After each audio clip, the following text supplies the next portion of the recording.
ಮಾಜಿ ಸಿಎಂ ಜಗದೀಶ್ ಶೆಟ್ಟರ್ ಅವರು ಕಾಂಗ್ರೆಸ್ ತೊರೆದು ಮರು ಬಿಜೆಪಿ ಸೇರ್ಪಡೆಗೊಂಡಿದ್ದಾರೆ. ಘರ್ ವಾಪಸಿ ಆಗ್ತಿದ್ದ ಹಾಗೆ ಬಿಜೆಪಿ ವಲಯದಲ್ಲಿ ಸಂಭ್ರಮ ಮನೆ ಮಾಡಿದೆ. ಇದರ ಬೆನ್ನಲ್ಲೇ ಕಾಂಗ್ರೆಸ್ ನಾಯಕರು ವಿಚಲಿತರಾಗಿದ್ದಾರೆ.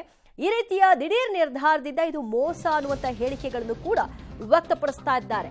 ಮಾಜಿ ಸಿಎಂ ಜಗದೀಶ್ ಶೆಟ್ಟರ್ ಘರ್ ವಾಪಸಿ, ಕಾಂಗ್ರೆಸ್ ತೊರೆದು ಬಿಜೆಪಿ ಸೇರ್ಪಡೆಗೊಂಡಿದ್ದಾರೆ ಶೆಟ್ಟರ್.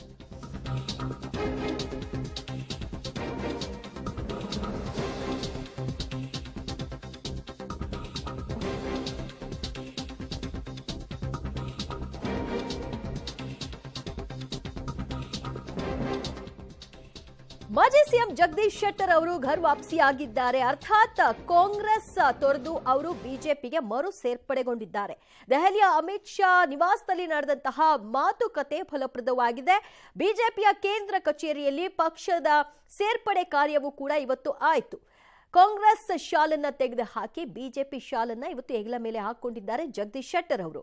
ಮೋದಿ ಗೆಲುವಿಗಾಗಿ ಪಕ್ಷ ಸೇರ್ಪಡೆಗೊಂಡಿದ್ದೀನಿ ಅನ್ನುವಂತಹ ಅವರ ಸ್ಟೇಟ್ಮೆಂಟ್ ಅನ್ನ ಕೊಟ್ಟಿದ್ದಾರೆ. ಈ ಸಂದರ್ಭದಲ್ಲಿ ಕಾಂಗ್ರೆಸ್ನಾಗ್ಲಿ ಅಥವಾ ಕಾಂಗ್ರೆಸ್ನ ಯಾವ ನಾಯಕರನ್ನಾಗ್ಲಿ ಅವರು ದೂರಿಲ್ಲ.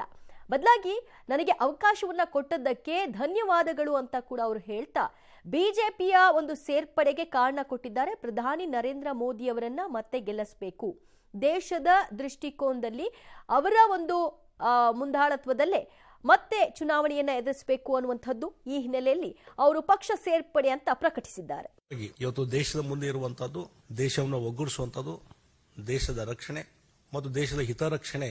ಈ ಹಿನ್ನೆಲೆಯಲ್ಲಿ ಕಳೆದ 10 ವರ್ಷದಿಂದ ನಮ್ಮ ದೇಶದ ಪ್ರಧಾನಮಂತ್ರಿ ನರೇಂದ್ರ ಮೋದಿಜಿಯವರು ಭಾರತದ ಒಂದು ಪ್ರಗತಿಗೆ, ಭಾರತದ ಒಂದು ಶಕ್ತಿ ವೃದ್ಧಿಸಲಿಕ್ಕೆ ಕೆಲಸ ಮಾಡಿದ್ದಾರೆ. ಅವರು ಮತ್ತೊಮ್ಮೆ ಪ್ರಧಾನಮಂತ್ರಿಗಳಾಗಬೇಕು, ಮತ್ತೊಮ್ಮೆ ಅವರ ನಾಯಕತ್ವದಲ್ಲಿ ದೇಶದಲ್ಲಿ ಒಂದು ಹೆಚ್ಚಿನ ಶಕ್ತಿ ಬರಬೇಕು ಅನ್ನುವಂತ ಹಿನ್ನೆಲೆ ಇಟ್ಟುಕೊಂಡು ಭಾರತೀಯ ಜನತಾ ಪಾರ್ಟಿಗೆ ನಾನು ಮರು ಸೇರ್ಪಡೆ ಆಗ್ತಾ ಇದ್ದೇನೆ. ರಾಜೀನಾಮೆ ಕೊಟ್ಟು ಕಾಂಗ್ರೆಸ್ ಪಾರ್ಟಿ ಜಾಯಿನ್ ಆದಂತಹ ಸಂದರ್ಭದಲ್ಲಿ ಅಲ್ಲಿಂದ ಇಲ್ಲಿವರೆಗೆ ಕಳೆದ 8-9 ತಿಂಗಳಿಂದ ಕರ್ನಾಟಕದ ರಾಜ್ಯದ ಭಾರತೀಯ ಜನತಾ ಪಾರ್ಟಿ ಕಾರ್ಯಕರ್ತರಿರ್ಬೋದು, ರಾಜ್ಯದಲ್ಲಿರುವಂತಹ ಶಾಸಕರು, ಮಾಜಿ ಶಾಸಕರು ಮತ್ತು ಇನ್ನಿತರ ಮುಖಂಡರು ಮತ್ತು ನಮ್ಮ ರಾಜ್ಯದ ನಾಯಕರುಗಳು ಎಲ್ಲರ ಒಂದು ಅಪೇಕ್ಷೆ ಇತ್ತು, ಭಾರತೀಯ ಜನತಾ ಪಾರ್ಟಿಗೆ ನೀವು ಮರಳಿ ಬರಬೇಕು ಅನ್ನುವಂಥದ್ದು. ಮತ್ತು ರಾಷ್ಟ್ರೀಯ ನಾಯಕರು ಸಹಿತ ಇವತ್ತು ಬರಬೇಕನ್ನುವಂತ ಒಂದು ಆಶೆಗಳನ್ನು ವ್ಯಕ್ತಪಡಿಸಿದಾಗ ನಮ್ಮ ಗೃಹ ಸಚಿವರು ಅಮಿತ್ ಶಾ ಅವರನ್ನ ನಾವು ಭೇಟಿಯಾಗಿದ್ವಿ. ಅತ್ಯಂತ ಗೌರವದಿಂದ ನಮ್ಮನ್ನು ಬರಮಾಡಿಕೊಂಡ್ರು. ಈಗಾಗಲೇ ನಾನು ಭಾರತೀಯ ಜನತಾ ಪಾರ್ಟಿಗೆ ಮತ್ತೆ ಪುನರ್ ಇವತ್ತು ಇಲ್ಲಿ ಸೇರ್ಪಡೆ ಆಗ್ತಾ ಇರುವುದು ನನಗೆ ಒಂದು ಸಂತೋಷದ ಸಂಗತಿ.